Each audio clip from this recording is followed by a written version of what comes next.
PFF has dropped their rankings for the defensive line, and it seems that once again, just perhaps, the Kansas City Chiefs were, dare I say it? Yes, I do, disrespected. And look, I know what you're saying. Scrambling. You have made a video like this about 3 times a week for the last month and a half, as these are the doldrums of the offseason and everyone has their positional rankings going, and the Chiefs never do very well, never perform very well on them. I know what it is you're going to do. You're going to work yourself up into a tizzy.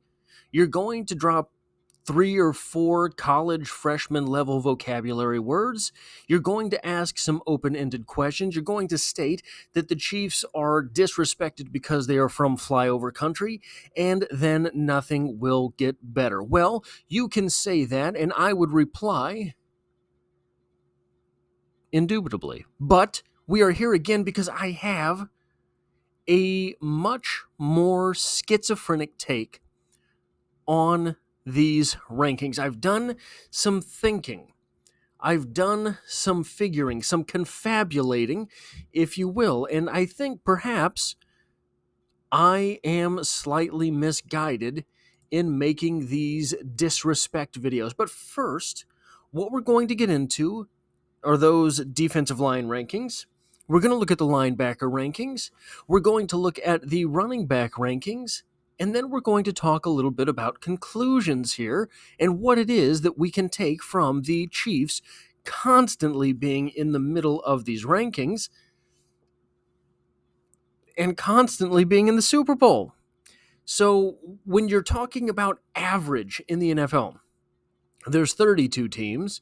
So average, you would say anywhere from 13 to 19 is about average for what a positional ranking would be, considering that there are 32 teams and there will be outliers. So 13 to 19 is kind of average, smack dab in the middle of that. They have the Kansas City Chiefs defensive line ranked, saying Chris Jones is arguably the NFL's premier interior defender. I don't know who's arguing.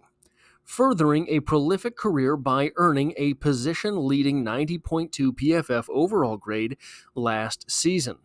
Tell me who's arguing.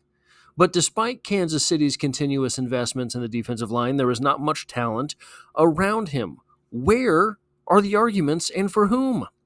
While former first-round pick George Karlaftis earned a career-high 69.8 PFF overall grade in 2024, it ranked only 38th among edge defenders.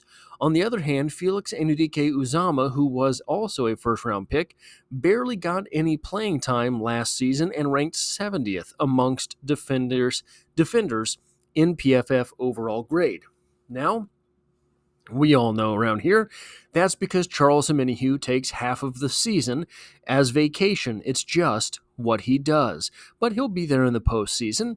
And the Chiefs have invested quite a few picks along the defensive line, but very few premier picks, very few premier selections along the defensive line, with the exception, of course, the notable exception of George Karlaftis, who has worked out. Now, has George Karlaftis been an absolute game changer at the defensive end position? No, but he has been a steady force along the line. Here's the question, if you want to know how good he has been. Would the line be better or worse if there were 2 George Karlafti lining up at each edge position? If there were a George Karlafti on the left and the right, it would be a much improved defense. Now, I want to go back to where the running back rankings were. I think it was last week that they dropped these. 24th for the running back rankings. Isaiah Pacheco's injury stunted the Chiefs' ability to create explosive plays on the ground last season. The team's 9.2% explosive run rate ranked worst in the NFL last season. We know around here that's because Kareem Hunt could not run more than 6 yards at a time. It wasn't in his contract. He was contractually obligated to run 4 yards and fall forward. Pacheco will be hoping to bounce back from a career low 65.2 PFF rushing grade. Kareem Hunt proved he is still durable and posted a solid 74.9 PFF rushing grade, but he did not have a single carry gain more than 20 yards. Carson Steele projects as another short yardage option, while the team will hope 7th-round rookie Brashard Smith can provide a spark in the passing game. Carson Steele, I don't think, is going to be a Kansas City Chief in the 2025 season. I just don't think the numbers can hold it. Carson Steele might be a practice squad member, but I think someone might nab him off of a practice squad, assuming that he has fixed his fumble issues, and seeing that, he is someone who can fall forward for your team. Play a running back or a fullback position for your team. He is someone who is not afraid to contribute on special teams and in the blocking game for your team. So either way, I don't think Carson Steele will be a Kansas City Chief in the 2025 season. They're not listing Elijah Mitchell, who I think will be a Kansas City Chief in the 2025 season. When you take Carson Steele out and you put Elijah Mitchell in, this running back group looks a lot different. They refused to do that and listed Kansas City at 24th. So you have a 15 ranking, you have a 24 ranking, but do not fret. The linebackers rank 4th. Now, if we were to average out 4th and 24th, we'd still come out somewhere in the middle around that 15 mark, meaning that the roster as a whole is in the smack dab middle of the NFL. But there's one other thing about this that we have to take into account. Linebackers, not a very high positional value position, or not a very high positional value ranking.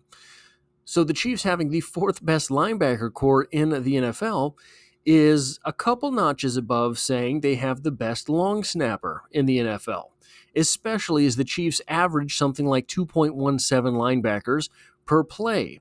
A couple years ago, remember, they averaged, I think it was 1.78 linebackers per play. So they're up from there, but it's still a long way from a 3-4 defense. Kansas City Chiefs linebacker core number 4, saying the Chiefs have several trustworthy players for different linebacker roles. Nick Bolton is the leader of the defense, though his PFF grades have declined since his first 2 excellent seasons. Leo Chenal ranks 2nd in the NFL over the past 2 seasons with a 91.8 PFF run defense grade. Drew Tranquil is a consistent performer who has recorded a 68.8 PFF overall grade across his 2 years in Kansas City. Special teams ace Jack Cochran and 5th-round rookie Jeffrey Bassa provide additional depth. These things are all true enough. This is a very good linebacking core, but again, positional value on linebackers is not great. The same could be said for running backs, however, right?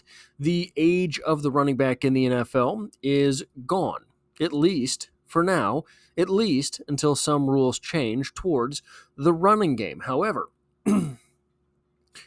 when you consider that the Chiefs' highest ranked position group so far is 4th, running backs, lowest ranked position group so far is running backs, and you average those out with positional value included, it comes out somewhere in the middle.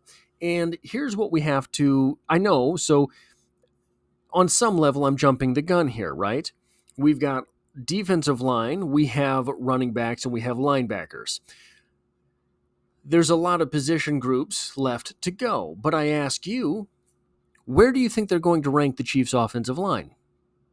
Where do you think they're going to rank the Chiefs' wide receiver core with no standout star? Where do you think they're going to rank the Chiefs' defensive backs with no name recognition there?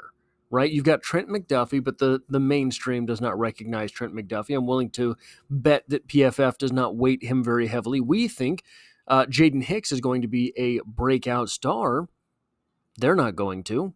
So I don't think it's going to get any better from here. So this is where I would normally go into the tirade of there's no way the Kansas City Chiefs are this poorly ranked when they have been to all of these AFC Championship games, won all the divisions, been to the Super Bowls, won some Super Bowl rings, 3 rings, and you still have this team ranked in the middle of everything. Well, here's a talking point that I think is easy to overlook if you're coming at this with that mindset.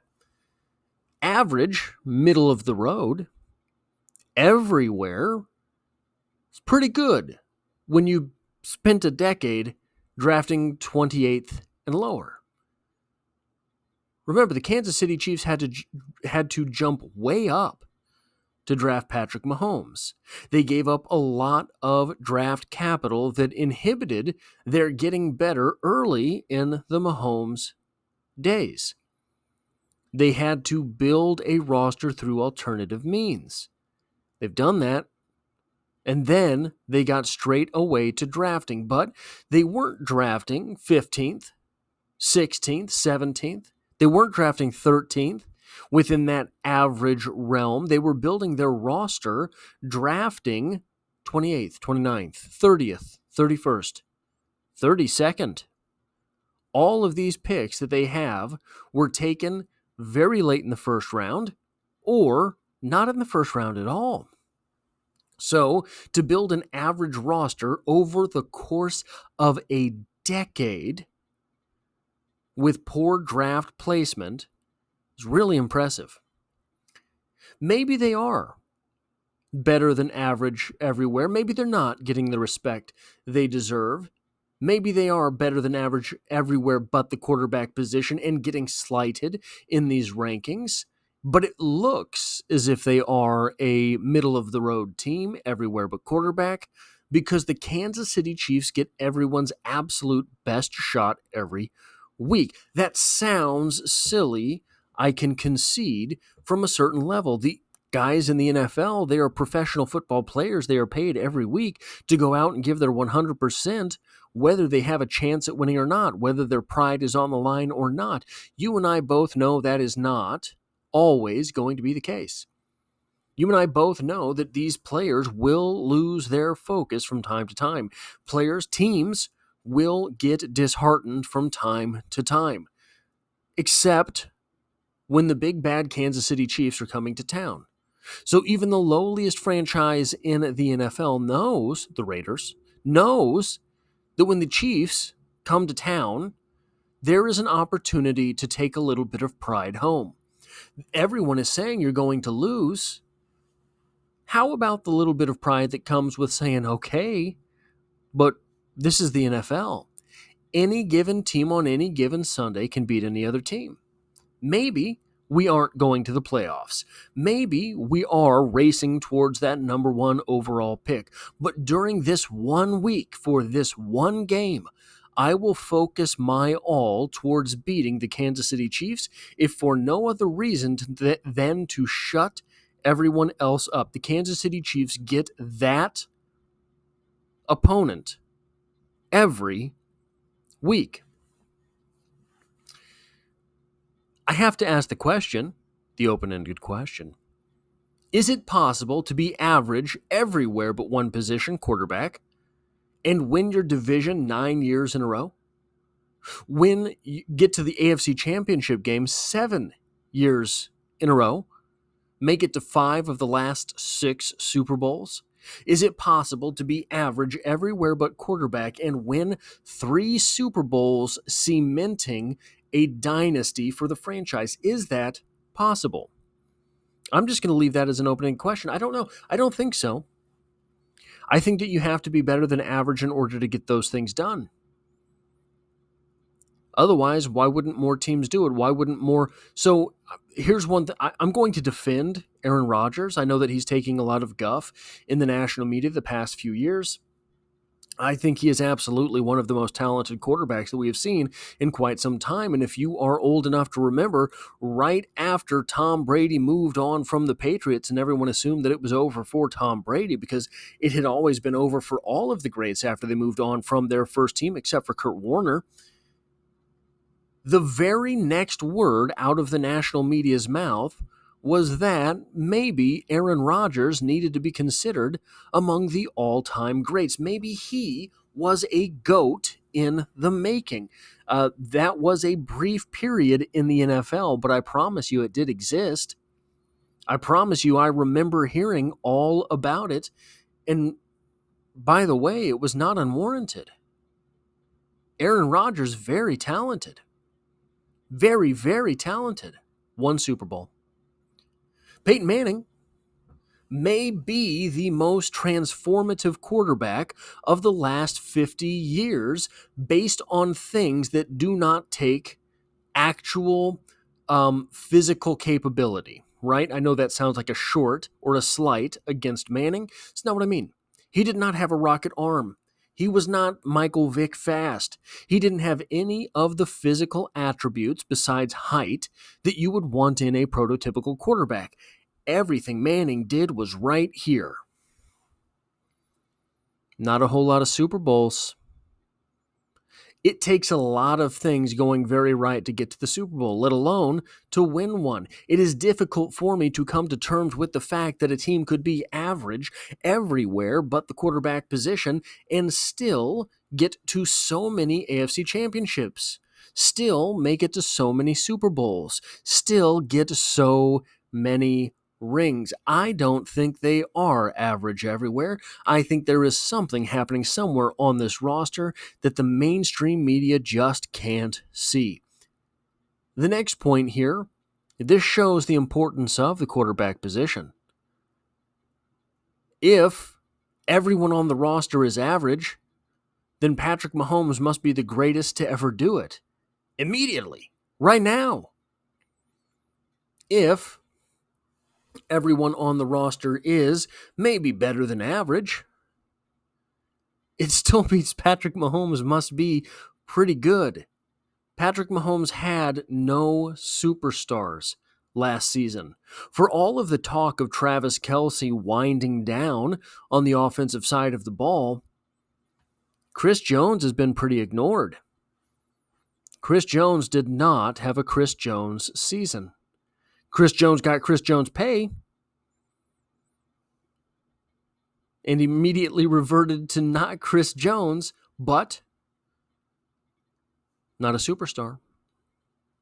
Is it possible that the superstars mentioned for the Kansas City Chiefs, Chris Jones and Travis Kelce, will undoubtedly be ranked among the highest ranking tight ends by these sort of positional ranking numbers? Is it possible that they are no longer superstars? For Chris Jones to still be a superstar would be very impressive at his age and position. What if we're not giving the rest of the players along that defensive line quite enough credit? Because Chris Jones is not who Chris Jones was. Maybe Chris Jones is not who Chris Jones was. But the defense is still churning at an incredible pace. Here's the final question, or the final point. Not only does this show the importance of a quarterback, this shows the importance of coaching. Andy Reid, Steve Spagnuolo, offensive coordinator. They're doing a pretty good job here in Kansas City. We've mentioned all of those former quarterbacks, Aaron Rodgers and Peyton Manning, that were really good and only got so far so many times. The only thing to which you can compare these Kansas City Chiefs is the run that the Patriots went on. That was a head coach quarterback dynamic for the ages. And it appears that is exactly what the Kansas City Chiefs have here in Kansas City as well. That is all I have for this video. If you like or appreciate what it is that I do here, hitting a like button really does help me out, as it tells YouTube to share this with other Kansas City Chiefs fans. If you find yourself here by chance but not design, the Chiefs are the only thing I talk about on this channel, dropping multiple videos every single week. And as always, I hope to have you back for the next one.